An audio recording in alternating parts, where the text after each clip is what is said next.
ইউনূস স্যারকে দেশ স্বাধীন করে নিয়ে এলাম, এখন আমাকে চিনে না বললেন সান্ডা মাহফুজ। ইউনূসে তোমার চিনুক আর না চিনুক, আমরা জনগণ তোমার ভালো করে চিনি।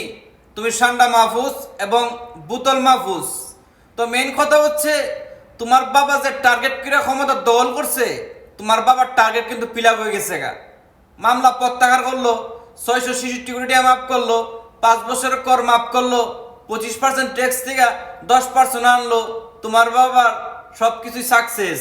এখন মেইন কথা হচ্ছে, তোমার বাবার ক্ষমতা কিন্তু সর্বোচ্চ ডিসেম্বর পর্যন্ত। ডিসেম্বরের পরে কিন্তু তোমার বাবার ক্ষমতা থাকতো না। আর তোমার বাবা কিন্তু সেফ এক্সিট নেওয়ার জন্য এনডিএর কাছে খুব রিকোয়েস্ট করছে। বুঝতে পারছো? তোমরা যেমন আওয়ামী লীগের ভিতর ঢুকিয়া আওয়ামী লীগকে আজকে বেকায়দাত পালাইছো, তোমার বাবা তোমাদেরকে অকুল সাগরও বাসাবে। তোমার বাবা তোমাদেরকে দেখাইছে গরুর মাংস, খাওয়াইব বুটের ডাল। বুঝতে পারছো?